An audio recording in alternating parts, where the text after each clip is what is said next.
Bien, pues comenzamos la clase de hoy, que lleva por título, como veis, la Guerra Civil, pero le he subtitulado o Guerra de España. Tendremos que empezar a familiarizarnos ya con la idea de que fue una guerra civil. Por supuesto que lo fue, por supuesto que lo fue. Y aún sufrimos las consecuencias de una lectura todavía no ortodoxamente bien cerrada de un episodio tan dramático y que todavía nos alcanza. Pero no se nos tiene que olvidar que además de ser una guerra civil, fue una guerra internacional. Posiblemente, posiblemente, estemos ante la primera de las guerras que durante todo el siglo XIX y una parte del XX afectó al desarrollo político español. A aquel desarrollo político que devino de una sociedad del antiguo régimen transformada en un Estado liberal y que tuvo que vencer las resistencias que ya hemos explicado en cursos precedentes, que acabaron con aquel modelo del antiguo régimen, pero que tardó en parir un sistema liberal que fuese ampliamente reconocido por la sociedad. Lo cierto es que a lo largo de todo el siglo XIX hubo una serie de confrontaciones, de enfrentamientos entre los españoles que pensaban de manera liberal frente a aquellos otros más ultraortodoxos, conservadores, estoy pensando en los carlistas, y en aquellos otros que defendían un modelo de sociedad donde Dios, patria y rey era la línea rectora de su manera de entender la política. Pero aquellas confrontaciones fueron guerras carlistas fueron tres, como bien sabéis, pero hubo también todo un pronunciamiento con el cantonalismo, etcétera, etcétera. Es decir, que fue un modelo político que tardó en consolidarse, no lo haría hasta 1876, la Constitución de Cánovas del Castillo. Decía que aquellas fueron unas guerras que se pueden considerar domésticas, dramáticas, porque toda guerra lo es, pero domésticas. ¿En qué medida? En la medida en que no hubo participación de tropas extranjeras. No lo hubo. Una guerra civil donde hubo participación de tropas extranjeras podría ser la guerra de independencia, donde hubo dentro de la misma guerra una confrontación entre dos formas de entender el modelo político. Pero eso nos queda ya tan lejos, tan lejos, tan lejos, que se escaparía al concepto de lo que yo pretendo hoy centrar, que es guerra civil o guerra de España. Digo esto y lo voy luego a justificar y lo voy a demostrar porque en esta guerra del 36-39, no dejó de ser la antesala de la Segunda Guerra Mundial y, como antes he dicho, hubo participación de tropas extranjeras. Así que, sin más, haciendo esta precisión que me parece relevante y necesaria, empecemos a llamarle guerra civil sí o guerra de España. Y los temas que vamos a abordar los tenéis aquí en este índice. Quiero abordar muy sucintamente, pero necesariamente hay que hacerlo, la violencia como una forma de ejercicio de la política. Y vais a ver cómo en toda guerra civil la violencia es un denominador característico que identifica todo conflicto armado dentro de una sociedad, un conflicto civil, y la violencia es algo inherente a ese marco de conflicto que es una guerra civil. Como antes he dicho, la guerra civil o guerra de España fue una guerra internacional. Veremos qué actores intervinieron, qué intereses tenían.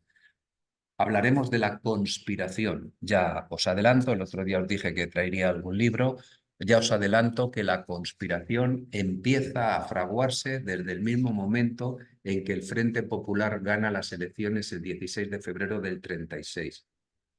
A partir de ese momento, después de los intentos fallidos por declarar el estado de guerra explicado en la clase del pasado martes, personas como Queipo de Llano, Gonzalo Queipo de Llano, en este libro que tenéis delante, explica claramente cómo ya en el mes de marzo Queipo de Llano se suma a la conspiración que se ha puesto en marcha para derrocar al gobierno salido de las urnas del 16 de febrero del 36. Queipo de Llano, como bien sabéis, y luego lo referiremos indirectamente, fue un golpista que sublevó y consolidó la zona de Andalucía.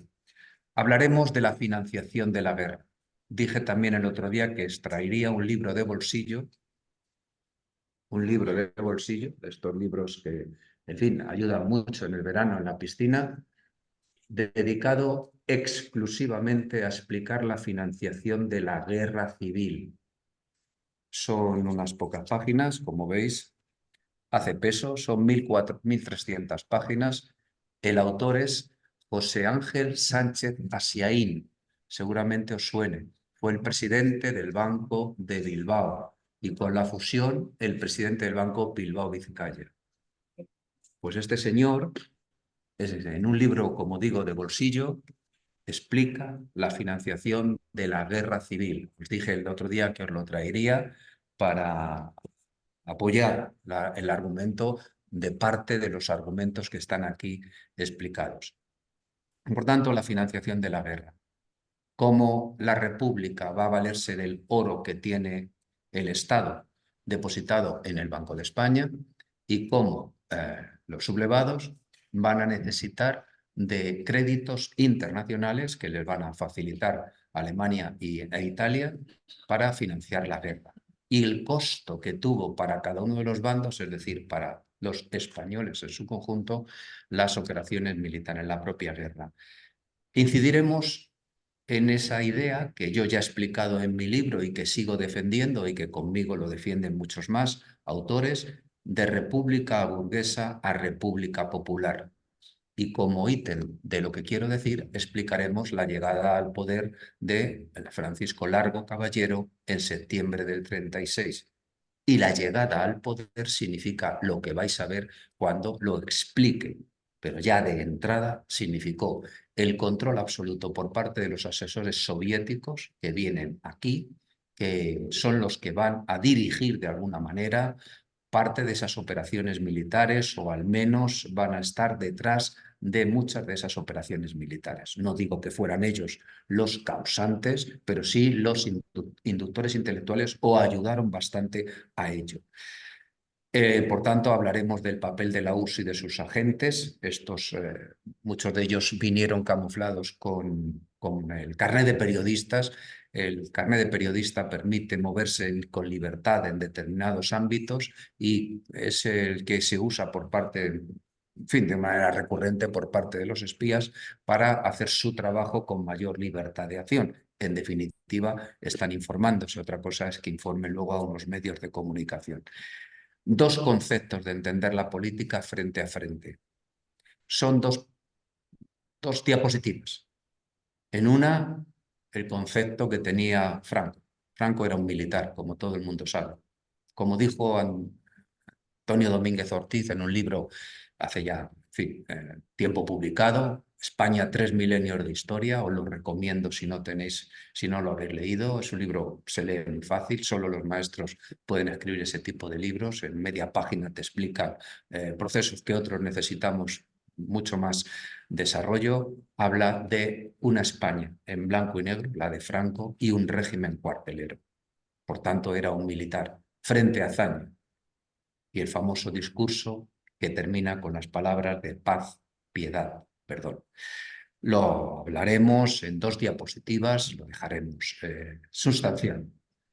Terminaremos con una elegía musical, no es hoy una selección, sino una elegía musical que quiere ser una ofrenda a todos aquellos que murieron en defensa de sus ideales. No me importa el bando. Los dos bandos buscaron una España mejor. Y una breve reseña bibliográfica, así que entremos en materia.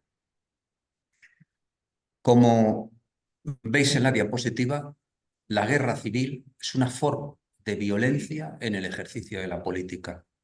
Clausewitz dijo que, en definitiva, la guerra era una forma más de desarrollar la política. Bueno, pues aquí tenéis una forma de representar esa idea de Clausewitz, un prusiano del siglo XVIII, explicitada en esa leyenda que dice una forma de violencia en el ejercicio de la política. muy sintetizado, es un trabajo de González Calleja, que luego lo tenéis citado en la bibliografía, lo tenéis ahí muy resumido. Se puede decir que, por tanto, una guerra es el culmen de un proceso revolucionario, teniendo en la cabeza estas ideas. Dos grupos se enfrentan para lograr imponerse el uno sobre el otro. Tratan de conseguir o de mantener el poder, y viendo los ítems que van aquí puestos, y recordad cómo fue el proceso. La lucha se libra con medios ilimitados y es un conflicto violento mantenido entre el ejército contra fuerzas insurgentes. Vemos que son parámetros que se cumplen perfectamente en la guerra nuestra. Generalmente surge porque hay una pérdida de legitimidad del sistema político. Al menos una parte de la sociedad entiende que hay una pérdida de legitimidad de ese sistema político. Significa también el desmoronamiento del Estado y es el intento de tomar o de conservar el poder. Y en toda guerra civil se aprecian estas tres fases. La primera es la creación de un movimiento de resistencia. La segunda es el uso de la violencia directa atacando a los centros del poder. La tercera es un levantamiento de varias zonas del territorio. Los objetivos: destruir la estructura del poder y sus medios coercitivos. Y se concluye cuando un bando se impone al otro o se alcanza un acuerdo. En la guerra del 36-39, un bando se impuso al otro. No es fácil llegar a un acuerdo. No es fácil llegar a un acuerdo porque los bandos en litigio no se reconocen legitimidad, no se reconocen capacidad de representación. Se niegan, por tanto, esa legitimidad de la que se arrogan para sí mismos, pero que el otro no les reconoce. Esto hace muy difícil poder tener un diálogo. Y eso es lo que las diferencia de unas guerras internacionales, donde un país derrota al otro y le impone unas condiciones de tipo territorial, generalmente también económicas, mediante ese uso de la fuerza, pero no es la desaparición del otro. Eso es un hecho muy importante a tener en consideración. En las civiles, por tanto, lo que se busca es el aniquilamiento del contrario, mediante el uso total de la violencia. Se trata de derrocar un modelo político, se trata de disolver un Estado. Otra característica es que cada bando se erige legítimo en una parte del territorio, que la transforma en un Estado. Por eso, y ahí tenéis citado el libro del que me he valido, del que he hecho esta síntesis, Eduardo González Calleja, La violencia en la política, publicado por el CSIC en el año 2002. Así que, teniendo en cuenta lo que acabo de decir, veamos cómo encaja ese marco teórico definido por González Calleja, que yo se acabo de sintetizar, con lo que sucedió ya desde el mismo momento en que se rechaza el triunfo del Frente Popular. Mola, el general Mola, va a ser el encargado de diseñar todo el aparato de levantamiento de los insurgentes y empieza a publicar una serie de instrucciones. La instrucción reservada del día 25 de abril, las elecciones han sido el día 16 de febrero, 25 de abril, dice lo siguiente: la conquista del poder ha de efectuarse aprovechando el primer momento favorable, y a ella han de contribuir las Fuerzas Armadas, conjuntamente con las aportaciones que en hombre y en elementos de todas clases faciliten los grupos políticos, sociedades e individuos aislados que no pertenezcan a partidos, sectas o sindicatos que, subrayo en color amarillo, reciban inspiraciones del extranjero, socialistas, masones, anarquistas, comunistas, etc. La base 2 dice: se tendrá en cuenta que la decisión ha de ser en extremo violenta para reducir lo antes posible al enemigo. Serán encarcelados todos los directivos de los partidos políticos, sociedades o sindicatos no afectos, destaco en amarillo, aplicándoles castigos ejemplares para estrangular los movimientos de rebeldía o huelga.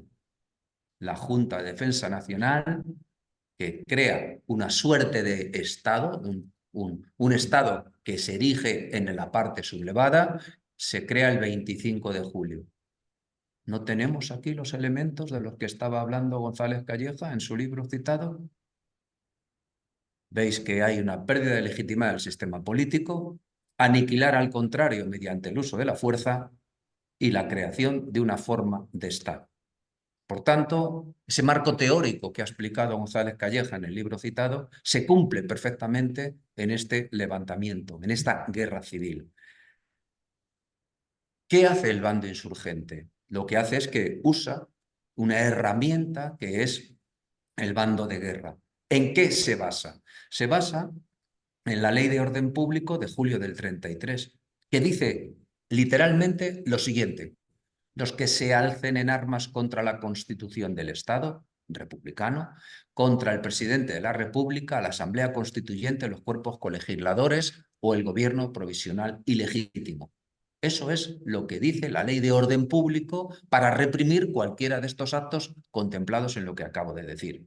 Los republicanos encausados por el delito de rebelión fueron tenidos como sublevados por los alzados en armas. Fueron encausados los republicanos por los sublevados aplicando este principio y les encausaron de levantamiento militar, de ayuda a la sublevación. Los que sufren la sublevación son acusados de sublevarse, aplicando el principio que acabo de citar.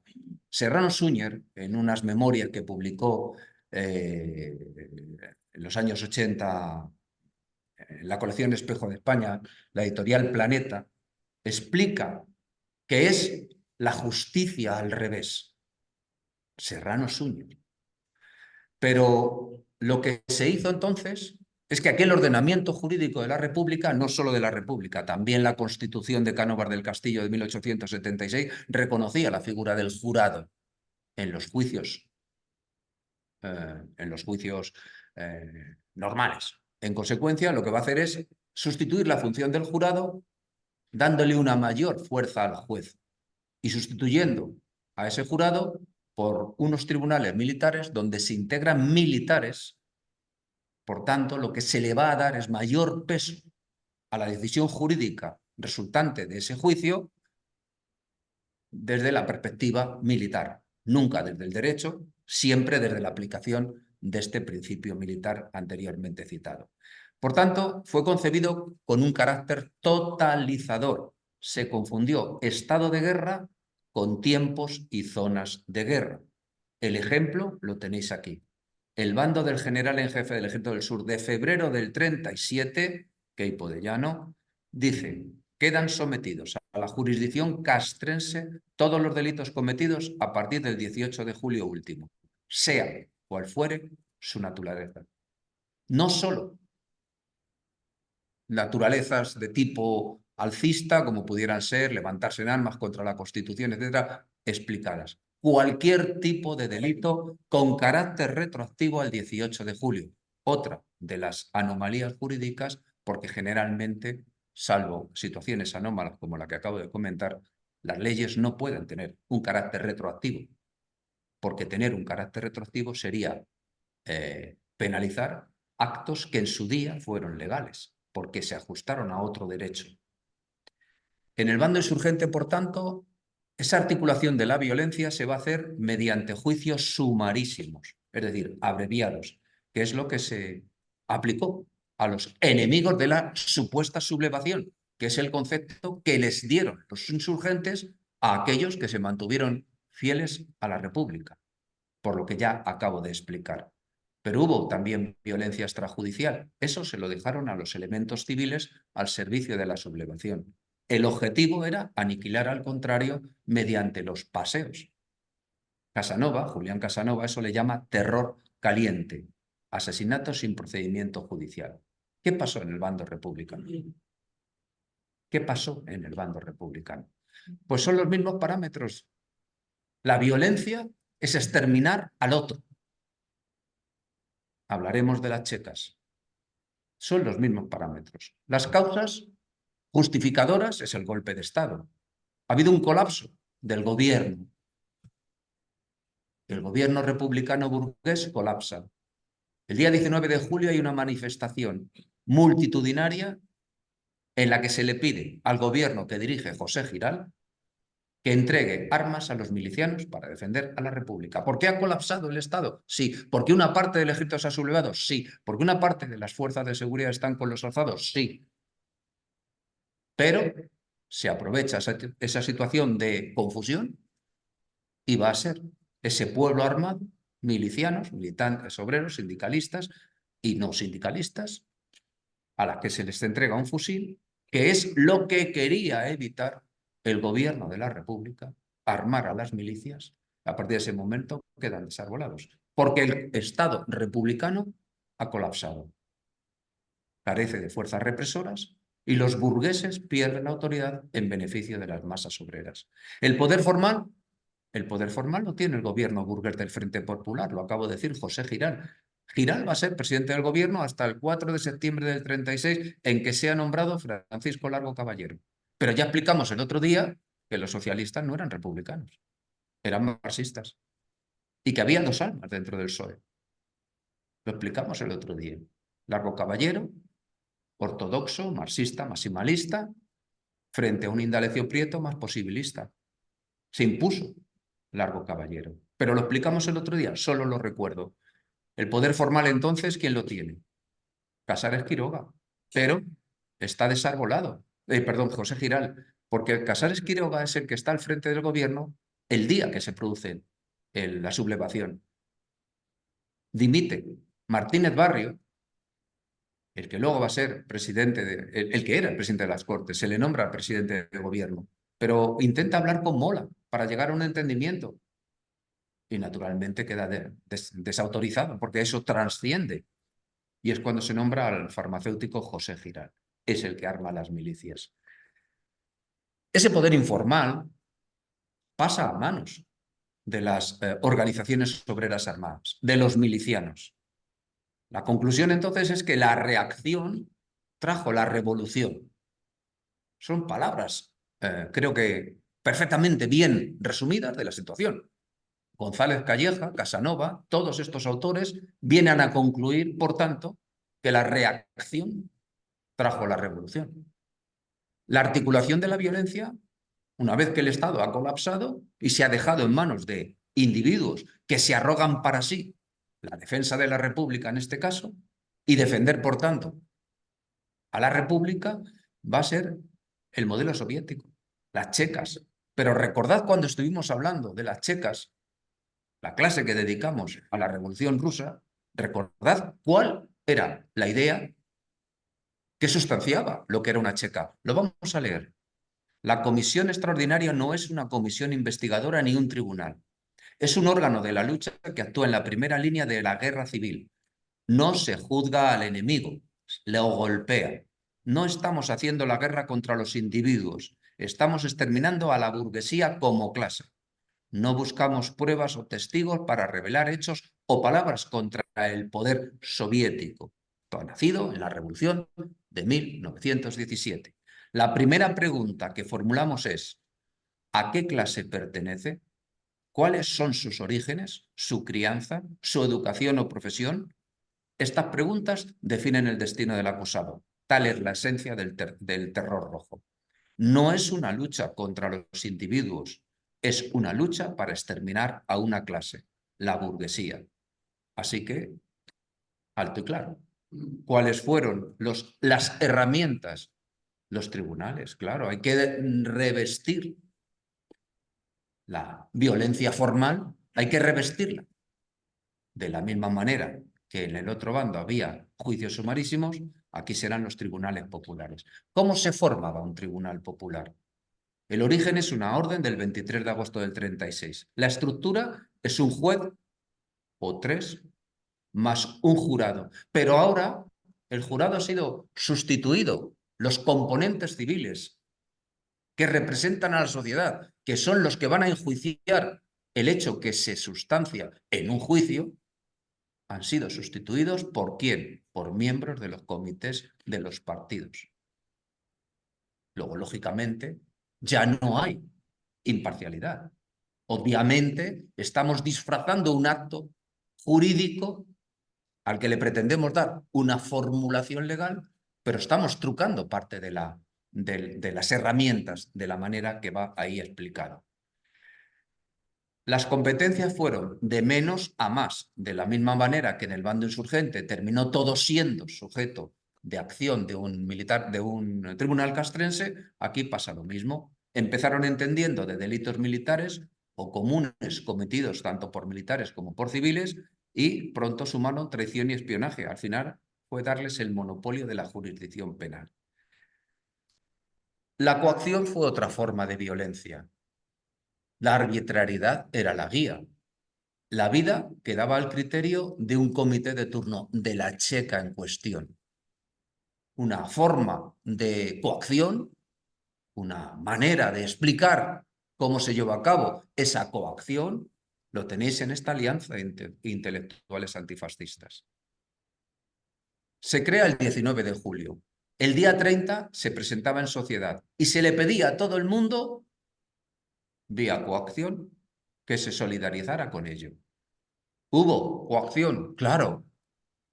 Aquellos individuos que ellos consideraban que podían ser sospechosos de fascistas, gente que había defendido la República, como Ortega o como Marañón, de repente se ven coaccionados para solidarizarse con esta alianza de intelectuales antifascistas. En el caso de Ortega, estaba enfermo, está recluido en la residencia de estudiantes y se presenta, entre otros, Alberti para que firme esa alianza, esa asociación, esta alianza de intelectuales antifascistas. Y Marañón, que cuando se da el golpe de Estado del 18 de julio está en Portugal atendiendo a un paciente y que regresa porque, como le dijo a un amigo en una carta que le envió, ahora lo que toca es gritar viva la República, se planteó por qué firmar. Todo el mundo sabía el compromiso que tenían estos intelectuales con la República. ¿Por qué firmar? Se preguntaba. En realidad, lo que se estaba buscando era la propaganda. Se los utilizó, por tanto, para proyectar una república que ya no era burguesa. Ya había dejado de ser burguesa para empezar a ser popular. Marañón, el PC le pidió que fuese a la radio para apoyar a la República. Él habló de Paulo. No tenía nada que ver, pero no pudo dejar de acudir porque estaba coaccionado. En definitiva, ¿podemos decir que lo que estoy afirmando es una exageración? Pues no. Rafael Alberti, defendía el asesinato como algo necesario. Lo que se logró es que todos aquellos burgueses que entendían que la República era un modelo político necesario, moderno, que necesitaba el país, se vieron de repente aparcados, porque entendían que ese modelo de república que ellos defendían no era el modelo de república que estaba triunfando. Por tanto, cuando pudieron se fueron. En el caso de Marañón, ya lo expliqué un día, pero ahora lo confirmo, se refugió en una casa que dependía de la legación polaca, mediante un carnet de la CNT que se valió, alguien le facilitó un carnet anarquista. Salió por el puerto de Valencia a París y estando en París publicó un trabajo que os recomiendo que leáis, que es Liberalismo y Comunismo. Es una exposición antitética entre dos modelos de entender la política. Un modelo liberal y un modelo totalitario como es el comunismo. Sabed también que el franquismo le prohibió ejercer la política a Marañón. Le permitió regresar, sí, pero no pudo ejercer la política. La guerra civil fue una guerra internacional, como antes he dicho. Había un contexto internacional que ya hemos explicado en este curso y que simplemente apelo a vuestra memoria para que lo recordéis. Había una Francia donde el Frente Popular había triunfado por poco frente a una derecha y una extrema derecha que realmente estaban pugnando por otro modelo de Francia que no fuese esa Francia comunista, totalitaria. En Gran Bretaña había una política de contemplación hacia Hitler. Recordad, en 1938 se le van a entregar los Sudetes. Pero, mientras tanto, se está haciendo la vista gorda con la expansión que está llevando a cabo el régimen de Hitler. Los Estados Unidos están tratando de salir de la Gran Depresión mediante las políticas de New Deal de Roosevelt. ¿Lo recordáis? En los países donde surge como oposición a un intento de revolución por parte, siguiendo la estela de la Revolución Rusa. Tampoco nos tenemos que olvidar que la Revolución Rusa se está exportando desde Rusia, que hay un ariete de esa exportación que es la Tercera Internacional o Comintern, que está marcando ideológicamente la línea de los partidos comunistas del resto de los países. Y que, por tanto, como ya explicamos en su día, tanto en Alemania como en Italia, hubo dos intentos de revolución rusa, en Alemania la espartaquista, Rosa Luxemburgo, recordad que lo comentamos, y luego en Italia el Bienio Rojo, Bienio Rosso, que terminó con el surgimiento del fascismo. Y en Portugal, también lo explicamos, Salazar en 1930 ha dado un golpe de Estado y ha consolidado el llamado Estado Nuevo.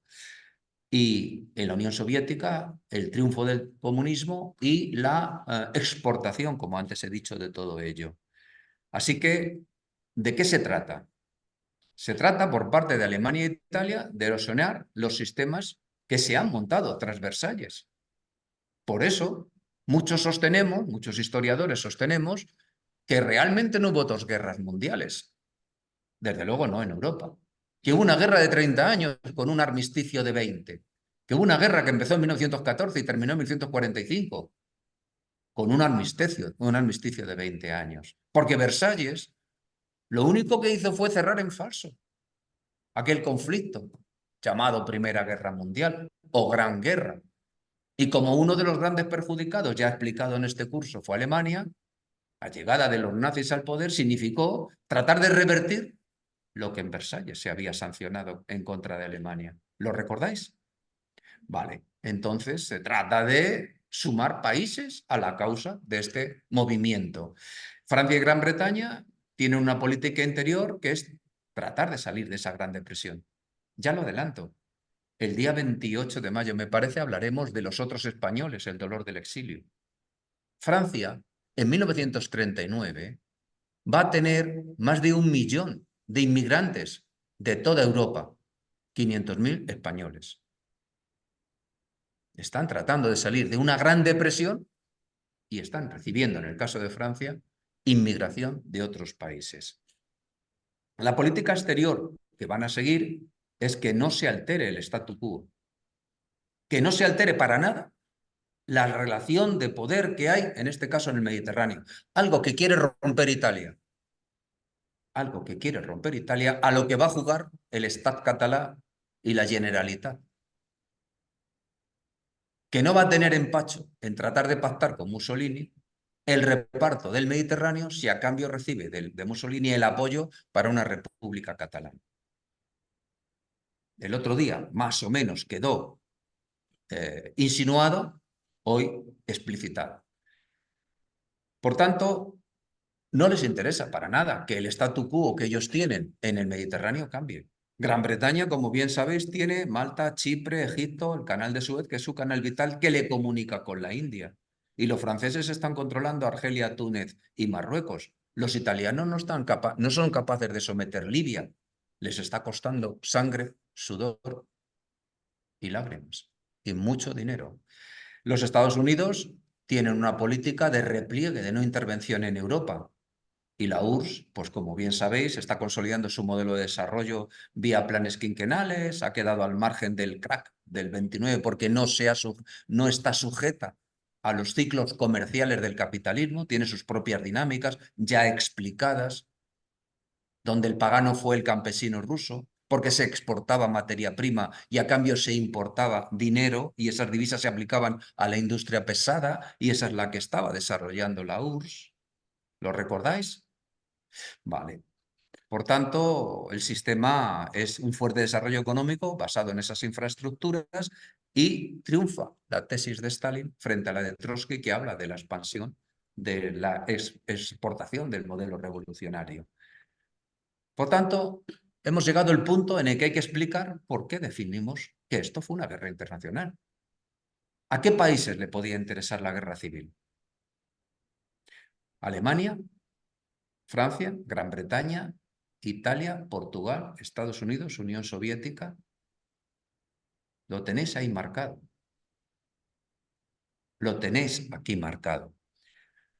Cada uno de ellos por sus propias circunstancias, como es natural. Alemania quería poner a prueba la respuesta que pudiera dar Francia y Gran Bretaña coaligadas frente a su revisión de Versalles. Italia quería jugar a ser potencia. Portugal era enemiga de la República. Pretendía exportar su modelo de Estado nuevo. Por tanto, cada uno tenía sus propios intereses. Así que, ¿cómo se llega a que una guerra internacional pueda ser participada por unos e inhibirse otros? ¿Cómo se hace eso? ¿Cómo es posible que el Frente Popular francés no ayudara abiertamente al Frente Popular español, por ejemplo? ¿A qué se debe? ¿Qué situaciones se dan? Acabo de explicarlo. Su propia política interna, Francia concretamente, está dividida en dos almas que si no llegan a una guerra civil, el otro día lo hablaba con un profesor francés, es porque prácticamente la Segunda Guerra Mundial se echó encima. Pero ahí, en esa división entre franceses, podéis entender el régimen colaboracionista de Vichy. O si no, ¿cómo surge ese régimen colaboracionista? ¿Por generación espontánea? Nada, surge por generación espontánea. Por tanto, el régimen colaboracionista de Vichy está explicando a esa parte de esa Francia que estaba en contra del Frente Popular y de los movimientos de izquierda. Petén, efectivamente. Por tanto, fijaros, el 18 de julio una parte del ejército se ha sublevado contra la República. Se arma a los milicianos. Se solicita a Francia, lo veremos en la financiación de la guerra, que les vendan armas. Se arbitran los medios necesarios a través del Banco de España. El 18 de julio se pide por parte de los sublevados a Mussolini que les facilite armamento y que les facilite apoyo, infraestructura. Hay dos comisiones, la que manda, o la que va a cuya cabeza va Pedro Sáenz Rodríguez, que firma 4 contratos privados con Italia, y otra con Luis Bolín y Juan de la Cierva, que acuden en el nombre de Alfonso XIII. Y todo ello va a fructificar en convenios de colaboración entre Italia y los sublevados el 29 de julio, y empiezan a llegar los aviones. Francia, cuando ve cómo le están ayudando a los sublevados Italia, se va a asustar. Porque no quiere que cambie el statu quo en el Mediterráneo. No le interesa que haya una guerra que se extienda como pasó en la Primera Guerra Mundial. Por tanto, va a crear un comité, la idea de un comité de no intervención. Y los británicos, por lo dicho también, se apuntan entusiásticamente. Así que tenemos un comité de no intervención, el Pacto de No Intervención, que va a ser firmado por 26 países europeos. También se va a sumar con entusiasmo la URSS. ¿Qué buscaban? Que Europa no se viera salpicada por una oleada como la que llevó a la Primera Guerra Mundial. Se temía una reedición, por tanto, de esa Primera Guerra Mundial. Pero ¿qué países eran sinceros en ese pacto de no intervención? Fijaros, Francia, Gran Bretaña y la URSS. Y la URSS tampoco quería intervenir. Apoyaba un pacto de no intervención. ¿Quiénes eran falsarios pero estaban en ese comité? Alemania e Inglaterra. Y además, casualmente, en octubre del 36, se firma el pacto, el eje Berlín-Roma. ¿Por qué la URSS era sincera y quería que no hubiera intervención extranjera en la guerra de España? Por todas estas razones que están aquí puestas. Porque el día 28 de agosto del 36 el Comité Ejecutivo de la URSS estudió una posible ayuda a la República. Vio peligroso para la situación de la República burguesa la situación de avance de los sublevados y ordenó al PC que ayudara a esa República burguesa, aunque fuera burguesa. Porque lo que le interesaba a la URSS es que nada cambiara en la relación de fuerzas. Y por eso ordenó al Partido Comunista de España que apoyara a la República burguesa. El objetivo, por tanto, no era que la República ganara la guerra, era que no triunfase la revolución, que se mantuviera la República como tal mientras se desangraba Alemania. Eso dice Paul Preston. Era, por tanto, una decisión estratégica. Ahora no era prioritario la revolución social. Vamos a analizar secuencialmente los hechos, porque en historia las fechas son importantes. Como tantas veces digo, no es lo mismo el 12 de octubre de 1492 que el 12 de octubre de 1325, que no sabemos qué pasó, pero el 12 de octubre sí. Vamos a ver las fechas. El pacto de no intervención. Alemania e Italia habían apostado muy fuerte por los sublevados, secundados por Portugal, que se convertía en cabeza de playa y aportaba hombres.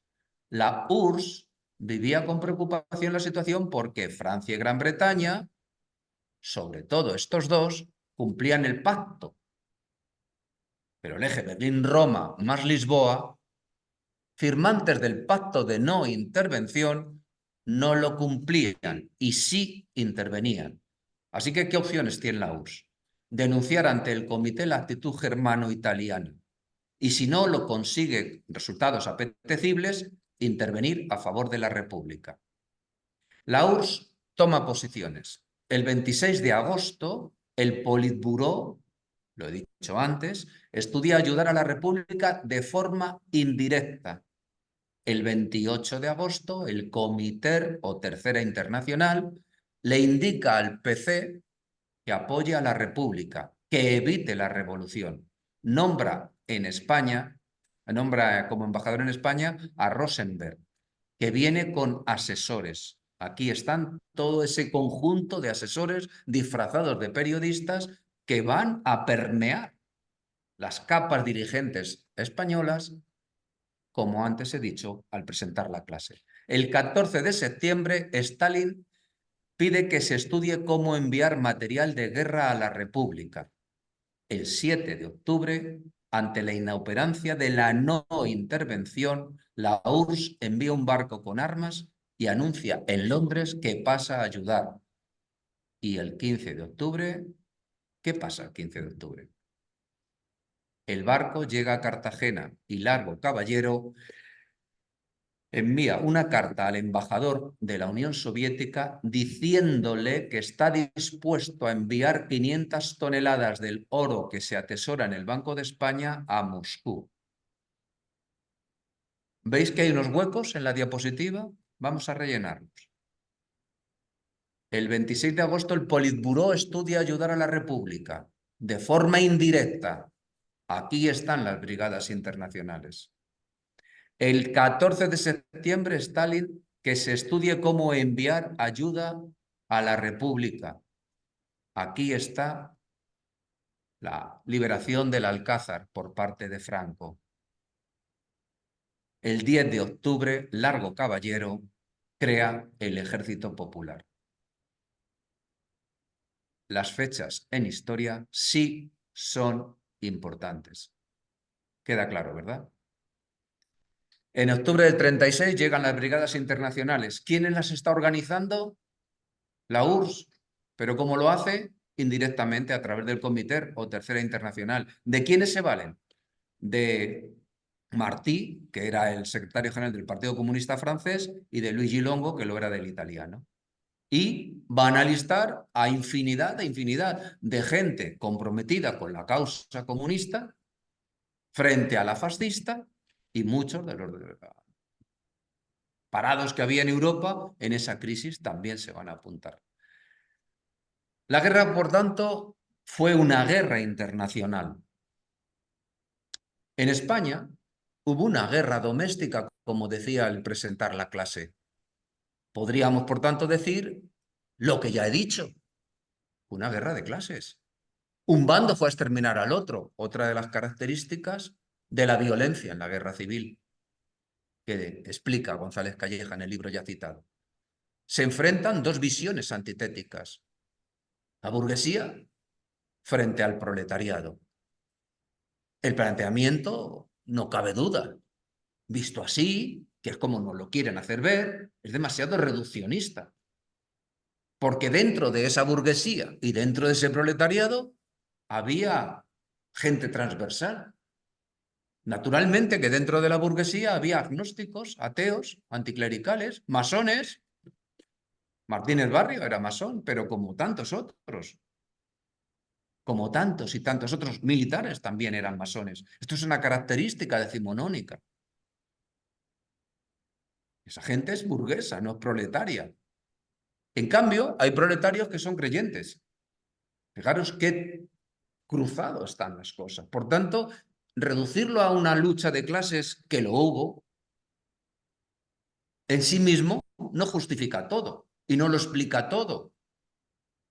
Es necesario tener presentes todas estas transversalidades. En Europa, vamos a recordarlo, hay una gran crisis económica y política, consecuentemente.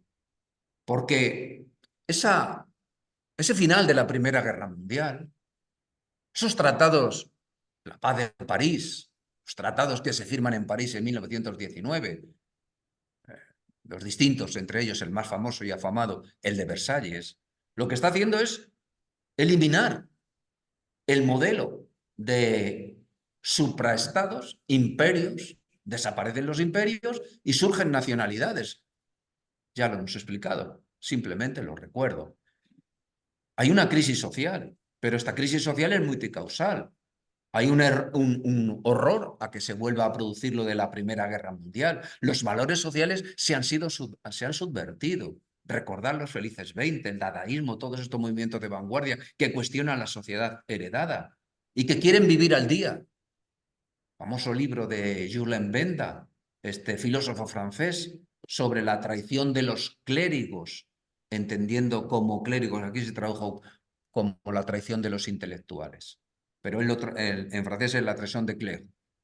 Utilizó el término de clérigos para dirigirse a intelectuales, a los que censuraba, criticaba, que no habían hecho nada para evitar la hecatombe de la Primera Guerra Mundial. Por tanto, hay una crisis de valores extraordinaria.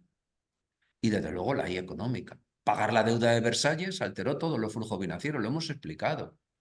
Hemos dicho que esos 33.000 millones de dólares que le imponen como indemnización por la pérdida en la Primera Guerra Mundial a Alemania, Keynes, John Maynard Keynes, dice que no lo puede pagar Alemania y no lo pudo pagar. Y en el 33 gana las elecciones Hitler y en el 34 deja de pagar la deuda. Lo hemos explicado, ¿lo recordáis? La conclusión, por tanto, y aquí cito a Toynbee, Arnold Toynbee, dice Toynbee: era una guerra internacional librada en España. ¿Acaso esta guerra se puede considerar el prólogo de la Segunda Guerra Mundial? ¿Habría, por tanto, que llamarla Guerra de España? Desde luego así lo propone David George. Sería más adecuado hablar de Guerra de España en lugar del uso tan impreciso como reduccionista de Guerra Civil Española. ¿Debería la cronología de la Segunda Guerra Mundial ser revisada de algún modo, marcando el conflicto español como su primera fase, más que como un mero prólogo? Dice Álvarez del Valle, que era el ministro de Estado de la República.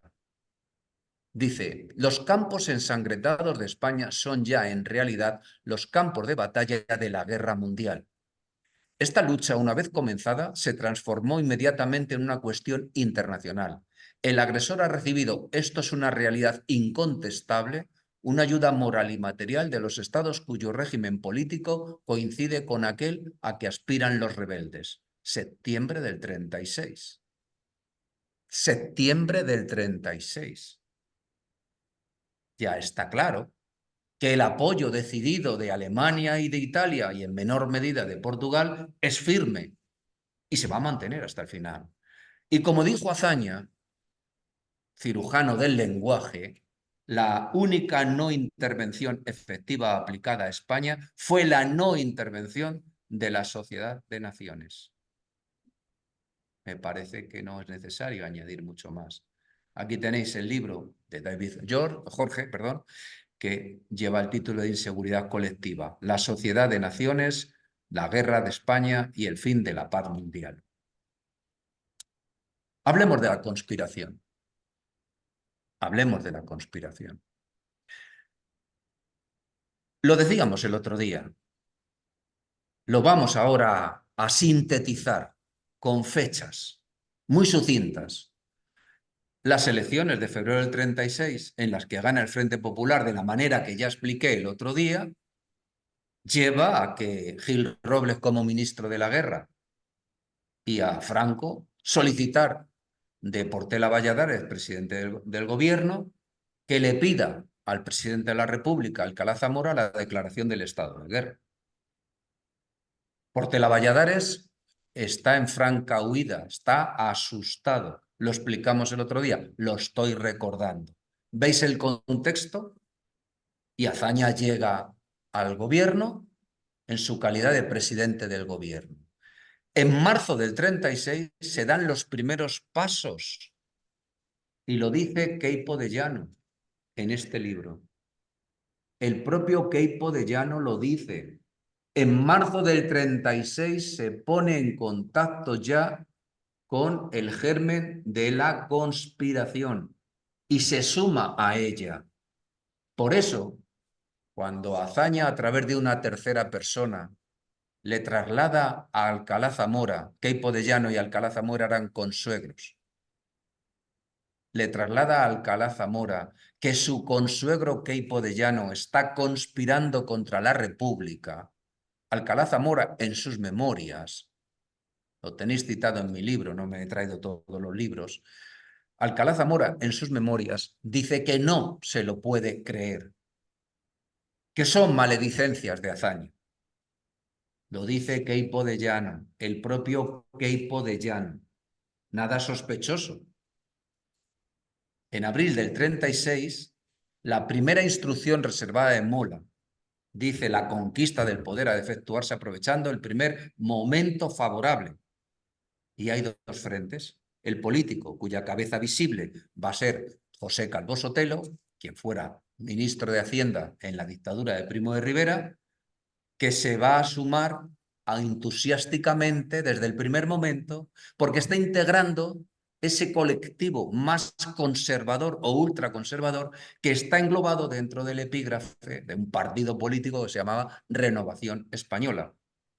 Pedro Saiz Rodríguez, Calvo Sotelo,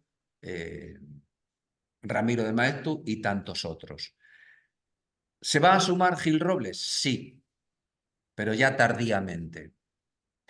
Y el militar, los conspiradores lo que van a es ir tejiendo una red de alianzas para llegar a cabo el logro de su propósito. Por tanto, las directrices firmadas por Mola y el propio diario de Queipo de Llano, entre otros, ratifican que desde el primer momento hay una conspiración militar y civil para derrocar al gobierno del Frente Popular. Confirman que el golpe de Estado se puso en marcha en la primavera del 36.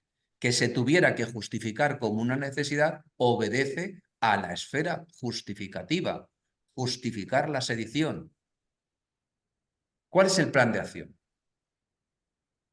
¿Cuál es el plan de acción? Se contaba con las adhesiones personales de generales y jefes, pero no de todos.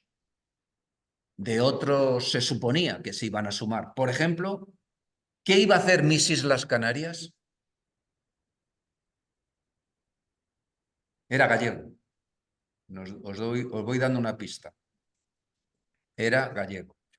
¿Qué iba a hacer Mis Islas Canarias? No se sabía. Pero tenía el mando podía tener el mando de las fuerzas más aguerridas que tenía el ejército en ese momento, que eran las fuerzas que estaban en el protectorado de Marruecos. Los regulares, musulmanes, los rifeños, los moros y la legión, el tercio, que eran extranjeros, que se alistaban. Por tanto, las fuerzas de las que se valió Franco cuando fue director general en la sublevación de la Revolución del 34, la sublevación de Asturias, de las que se valió para sofocar esa revolución. ¿Lo recordáis? Lo explicamos el otro día. La contraseña para no alzarse era geografía poco extensa. Si él aplicaba esto de geografía poco extensa, es que consideraba que no se daban las condiciones para el levantamiento. Desde luego, los militares conspiradores tenían claro que las grandes capitales las tenían perdidas.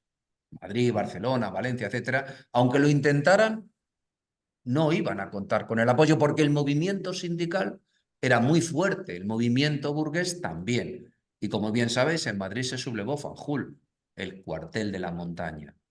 En Barcelona, Godet tampoco funcionó. Así que se contaba con Sanjurjo, que ya lo había intentado el 10 de agosto del 32, ¿lo recordáis? El 10 de agosto del 32, se contaba con Sanjurjo, pero estaba en Portugal exiliado. Le habían amnistiado y se había ido a Portugal a vivir. En Navarra se contaba con la milicia del Requeté, que se estaba entrenando en Italia. Estos carlistas se estaban entrenando en Italia como milicia. Por tanto, Italia estaba ya participando antes de la conspiración contra la República, permitiendo que en su territorio esta milicia se formara y se adiestrara militarmente.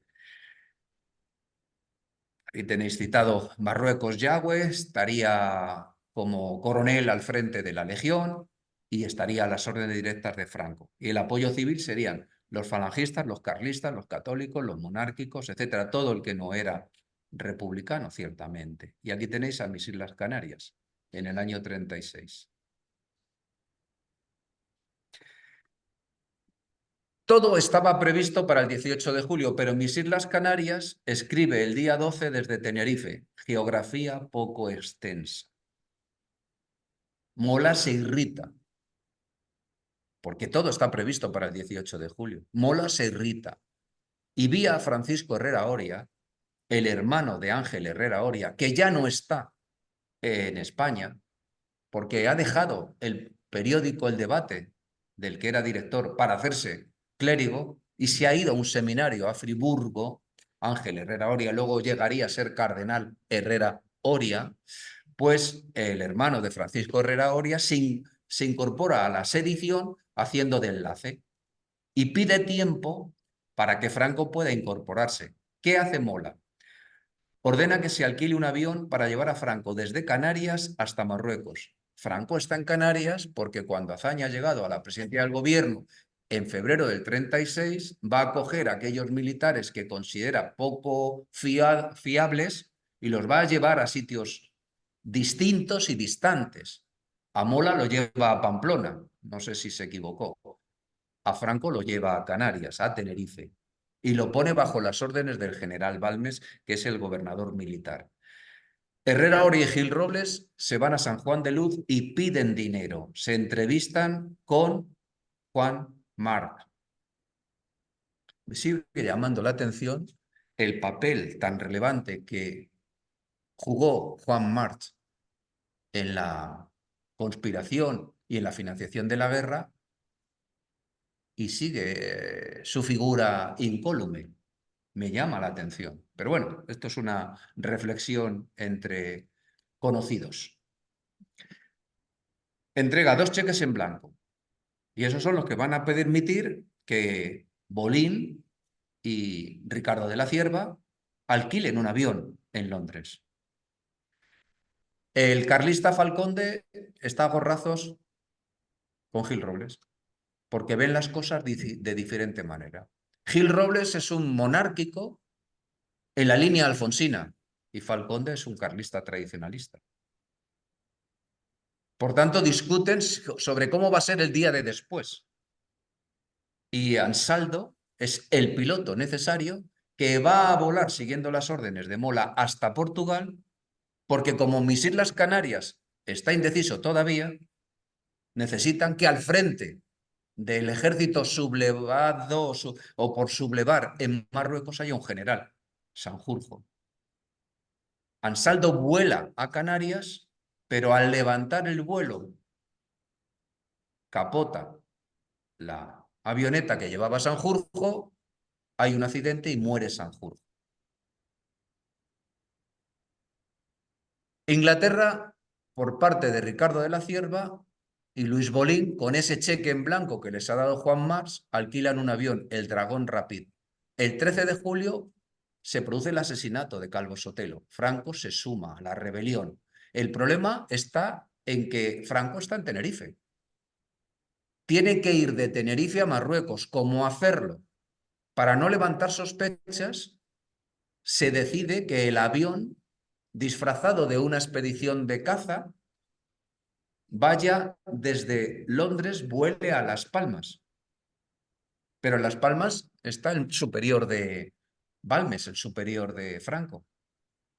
Y Franco está en Tenerife. Así que tenemos un problema. Tenemos un avión en Las Palmas, necesitamos que se suba el Franco y que vuele a Marruecos. Pero Franco está en Tenerife y Balmes está en Las Palmas. Balmes, manejando la pistola,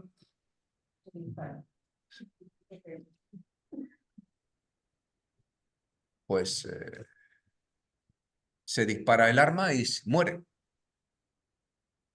Ya tenemos la causa que justifique que Franco vuele de Tenerife a Las Palmas. Si seguís a Ángel Viñas en esta parte, va a hablar ciertamente del asesinato de Balmes. Los opuestos ideológicos dicen que no. No sabemos qué pasó realmente. Los historiadores nos es lícito la deducción cuando nos fallan las fuentes primarias, que son los archivos, o incluso las secundarias, que son los ensayos, o este tipo de libros serían las fuentes secundarias. Al no tenerlas, la deducción es lógica y podemos aventurar hipótesis. Luego, a lo mejor, un día aparecen documentos que lo refrendan o lo refutan.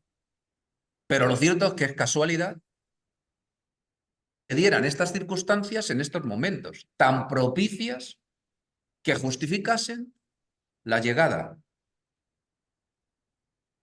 de Franco a Las Palmas. Bueno, pues ya está Franco en Las Palmas. Franco sube a su mujer y a su hija en un barco alemán y las pone a salvo. Y él decide, por tanto, ir a Casablanca. El problema es que no controlan los rebeldes el aeropuerto. Los aeropuertos están controlados por un primo hermano de Franco, que se llamó Ricardo de la Puente Bamonde. Las tropas sublevadas van a tratar de controlar el aeropuerto, lo necesitan para que, entre otros, llegue Franco. Así que Franco va a llegar. Él está al mando, aplicando ese principio de juicio sumarísimo, ya explicado, en el que se dice que los que se sublevan contra, es decir, los republicanos se sublevan, esto que ya he explicado del principio del Código de la Ley de Orden Público del año 33, subvertida, aquello que llama Serrano Suñer la justicia al revés, aplicando ese principio, le aplican el principio de sublevación, de sedición, y aplicando el principio de Mola le fusilan. Franco es su primo hermano. La relación entre ellos era muy estrecha. Franco es el oficial al mando. Tiene que firmar el enterado. Así que se excusa, está enfermo y lo firma su segundo al mando. Pero el primo es fusilado. El 18 de julio se va a sublevar Mola en Navarra, Queipo en Andalucía, Godez en Baleares, Fanjul en Madrid, Cabanellas en Zaragoza, así, y así sucesivamente. Franco tenía un problema. Estaba bloqueado en Marruecos y necesitaba transporte. Así que había que conseguir que los países amigos colaborasen. ¿Cómo hacerlo? Hacia Roma se encaminan aquellos que envían, Franco envía a Luis Bolín, un periodista que había hecho las gestiones necesarias en Londres para el avión, con Ricardo de la Cierva, luego sería el jefe de prensa durante toda la guerra, lo manda, como digo, hasta Roma, y luego está la gente que envía a Alfonso XIII, que son Pedro Sáenz Rodríguez, que logra firmar 4 contratos privados con Italia, y Juan de la Cierva más Luis Bolín. Y hacia Berlín, Franco envía también a este Johannes Bernhard, que viajará a Berlín para que les apoye militarmente. La ayuda se va a articular mediante 2 compañías de importación-exportación. Lo vamos a hablar a continuación. Los aviones comienzan a llegar a Marruecos hacia el día 29 de julio y mientras tanto se están utilizando 3 Fokker y un Junker, que es lo que había allí, para ir pasando tropas porque el estrecho lo está cerrando la Armada, que no se ha sublevado. Por tanto, es vía aérea, se crea un puente aéreo. Y eso le va a permitir a Queipo, los pocos moros que llegan, subirlos a un camión y pasearlos por Sevilla dando vueltas, haciéndoles creer que ya han llegado los regulares y también hay legionarios. Los recursos financieros. Vamos a hablar de la financiación de la guerra, porque me parece que es un tema muy relevante. Los recursos financieros son, para la República, todo el apoyo que tiene el Estado, que es el Banco Central, en este caso el Banco de España. El Banco de España es un banco privado en este momento. El Consejo de Ministros solicita un crédito al Banco de España. El gobierno tiene allí el oro, por tanto, está utilizando el oro para fortalecer la peseta, sostener el cambio de la peseta. El Banco de España, ante la solicitud de crédito que se le pide, lo que hace es que su comisión de riesgos, como una operación crediticia normal y corriente, estudia la operación. El consejo del banco es el que decide. La operación como es un banco comercial al uso, que tiene el privilegio de la emisión de moneda, pero es un banco comercial. Hay 3, en el Consejo hay 3 miembros del gobierno, más 15 accionistas, más 3 instituciones distintas. El gobernador general y 2 subgobernadores son puestos por el gobierno. Las relaciones Estado y Banco de España están reguladas por un convenio. Lo tenéis en la diapositiva. Viñas, que es uno de los autores de los que me he valido, junto con Sánchez Asiaín, y no solo ellos, explica claramente todo este proceso. En definitiva, como sintetiza Julián Casanova, ¿cuánto oro se exportó a Francia? Porque lo primero que se hace es comprar armas a Francia. Hemos dicho que es un gobierno burgués. Hemos dicho que José Giral está al frente de ese gobierno. Todavía no es Largo Caballero, todavía no está la URSS. Todavía no. Así que, ¿qué se exporta en forma de oro para que compren armas la República en Francia? Un cuarto del total de las reservas. Es decir, 174 toneladas o 195 millones de dólares que llegaron a Francia, a las arcas francesas, a cambio de armas.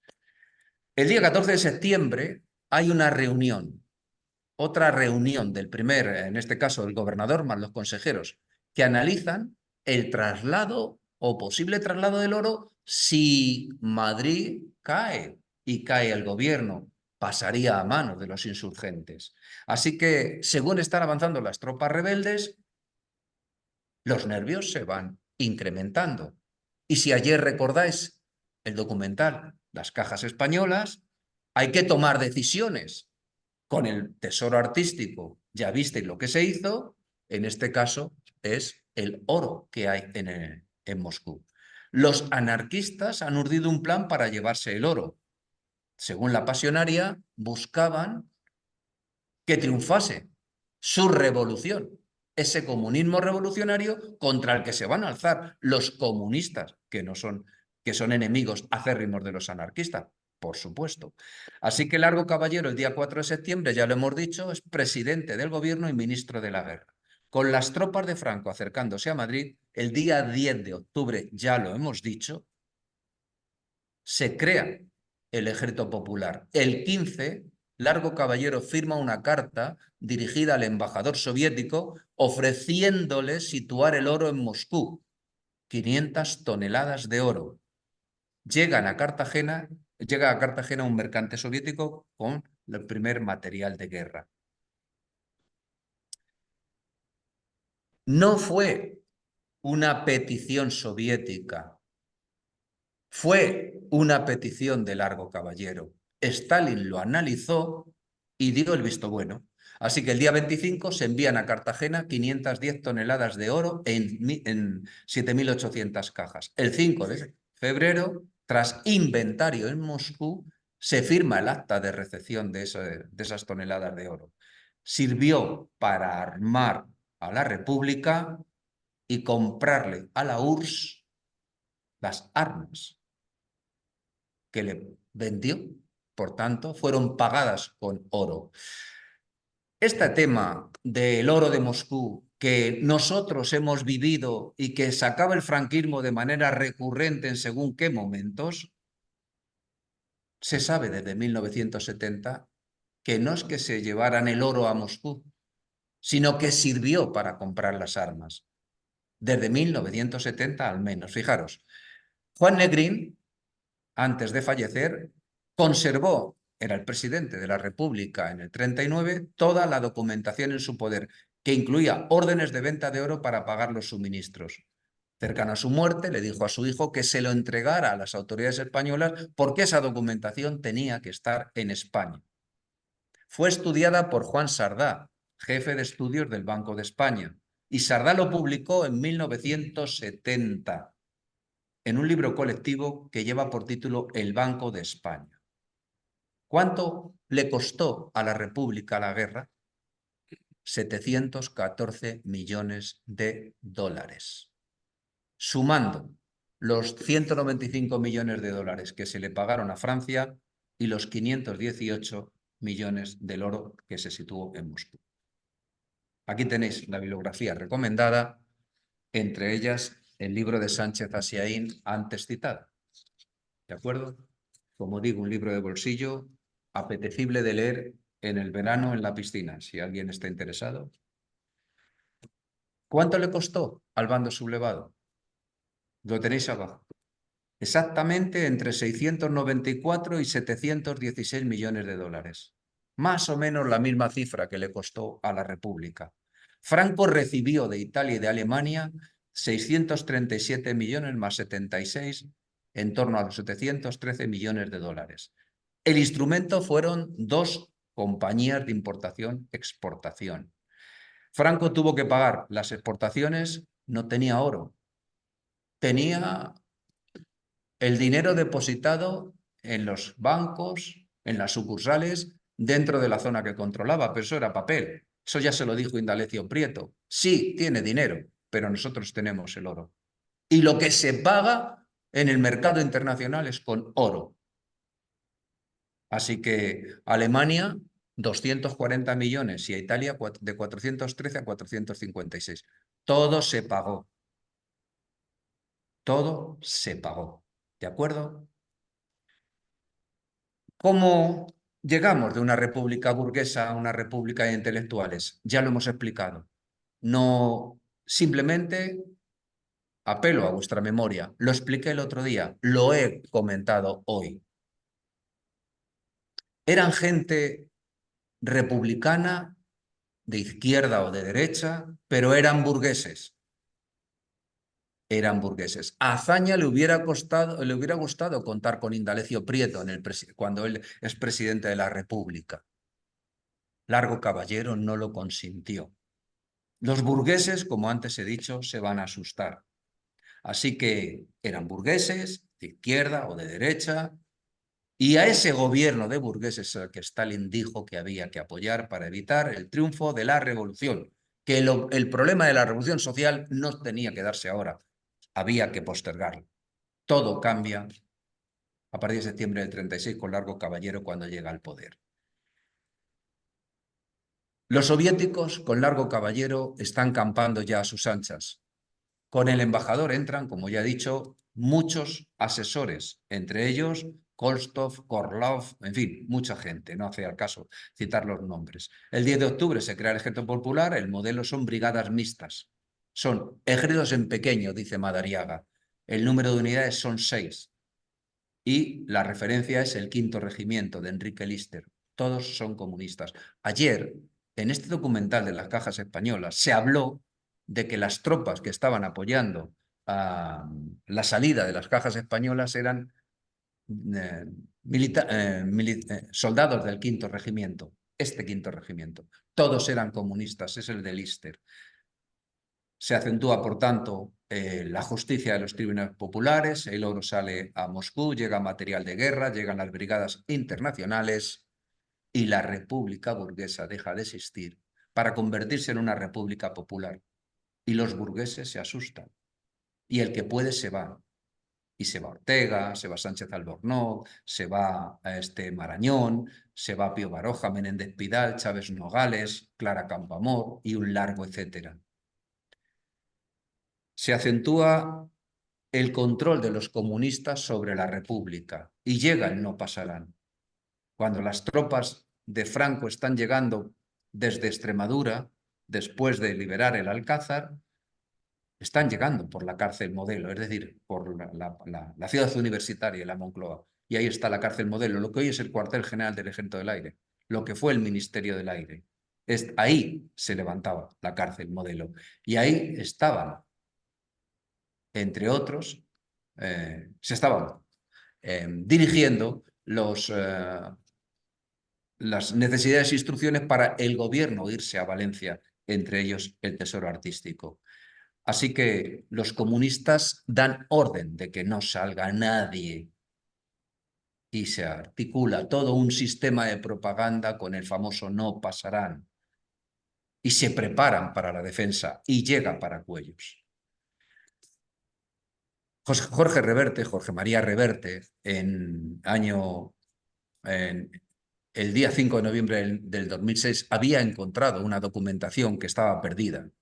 Es un acta en la que los agentes de Stalin, dice él, indujeron a la matanza de los presos sacados de las cárceles de Madrid. Muy sintéticamente, las tropas que vienen por la universitaria, Mola, que en fin, se le puede inculpar de muchas cosas, entre ellas de tener una boca caliente, hablaba de la quinta columna. Y cuando le preguntaban qué columna de las que se están aproximando va a tomar Madrid, él dijo la quinta columna. Esa quinta columna era la gente que estaba dentro de las cárceles y que le da fin a los golpistas. En consecuencia, hay muchos que están en la cárcel, se hacen 3 sacas, 3 niveles. Los más peligrosos para la República, se decide acabar con ellos.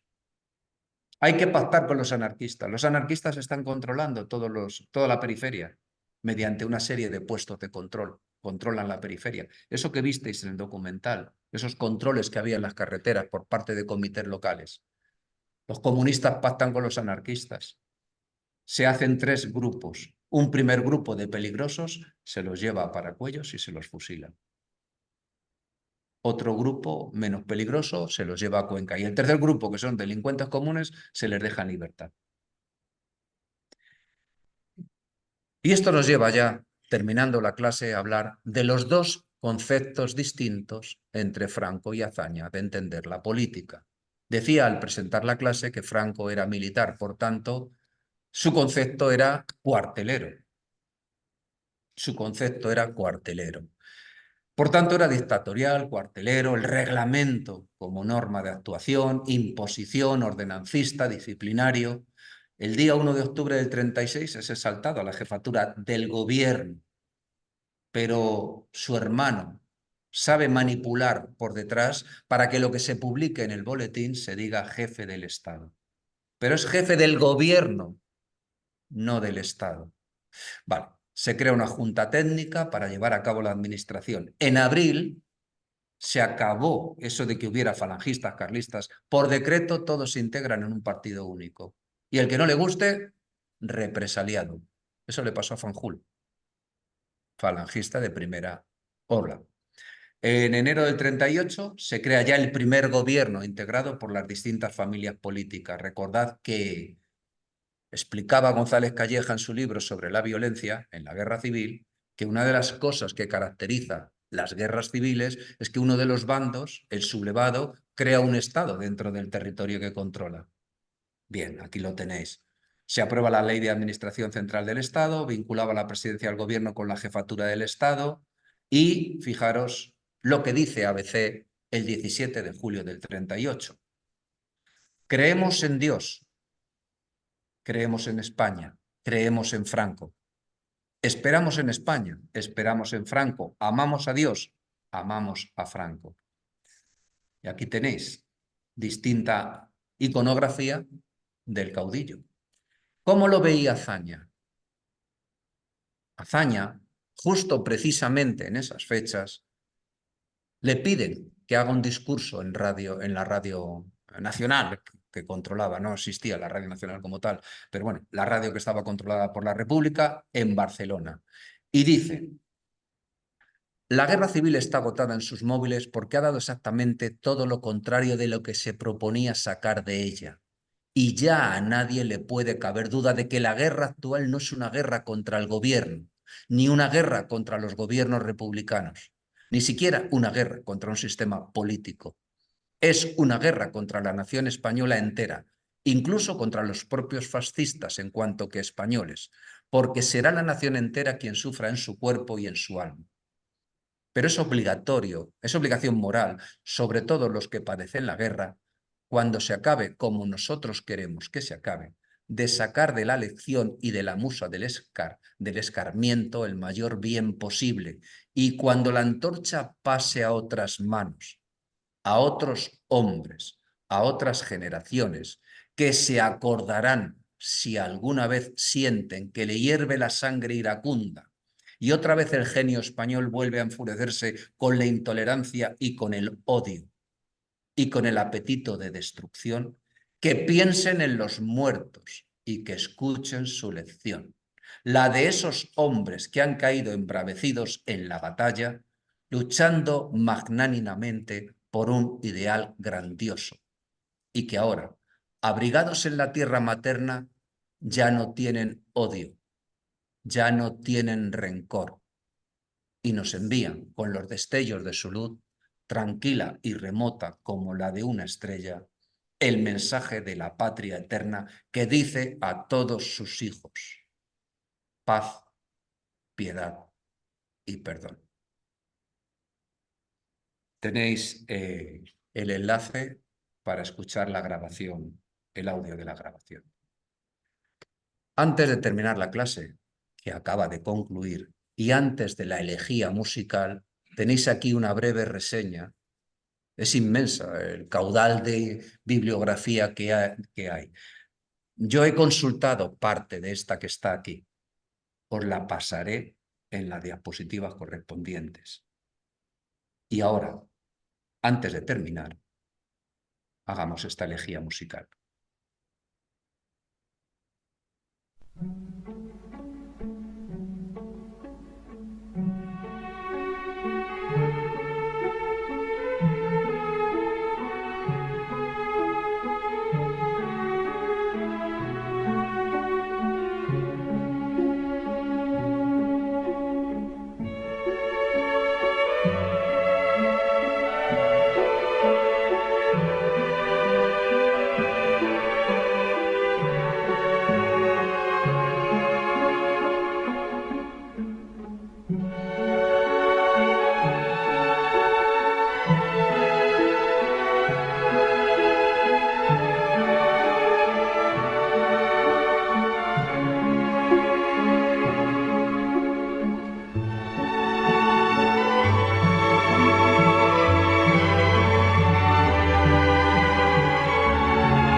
Bien, pues